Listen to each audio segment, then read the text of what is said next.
Hello, my name is Nicholas Bergeron, and I'm going to be going over the what I watch for Public Lecture Review 2. Normally, I'd have a webcam, but my app really isn't working that well, so we're stuck with just the audio narration. So the one that I watched the Dark Matter and How We Would Not Be Alive Without It by who is the by Tom Abel. This was I think in I want to say it was recorded in or this lecture was given around I think 2012. So the one thing, the main idea of this lecture, if I'm sure as many of you gathered from the name, is that without dark matter, we would not be alive, and the universe as we know it simply just would not work.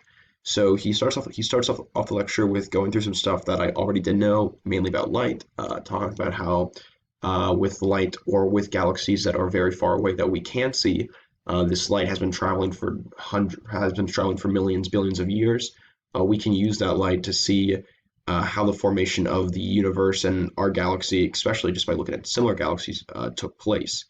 So after that, he then uses that to segue into his so he uses those very mainstream theories that are widely accepted by physicists around the world, and uses that to segue into the claim that most of the I'm not sure how common of a claim this is because I'm not super caught up on dark matter in physics, but he makes a claim that most of the matter in our galaxy and the universe is from dark matter.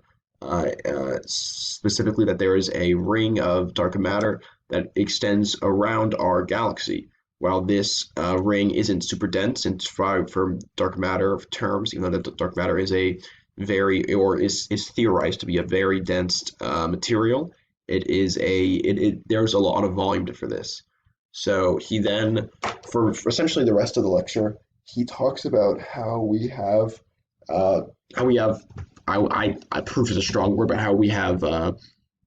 how there are different ways that we can see how this theory could work, or I guess evidence for this theory to be true. Yeah, that's what I'm looking for. Yeah, so the rest is evidence about how this theory works. So different background radiations, discrepancies in light, gravity manipulation, and just by using our own galaxy as well as uh, looking at other galaxies and how light moves through the outer regions of our galaxies, there's a lot of evidence to support this theory. So, this entire lecture was just really interesting to me because I am an aerospace major, so I'm quite interested. I think space is cool, essentially, which is why which is one of the reasons why I did aerospace. So it isn't the only reason, of course, but it was one of the bigger reasons. So while this kind of proving that dark matter is real probably won't be relevant. I mean, I say relevant, but it probably won't be a mainstream part of the aerospace industry for a while. Obviously, you can't predict that. It could be a few decades or a few hundred years. I doubt that it would be within my lifetime, but there are a lot of different types of space propulsion, like an Alcubierre engine that would need dark matter for it to work.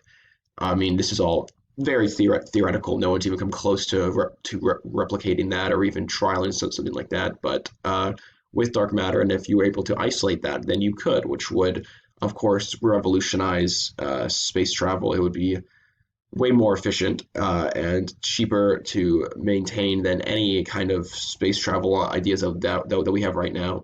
So something like that would of course change the aerospace industry, and if that happened when I was alive and still working, that would be pretty groundbreaking.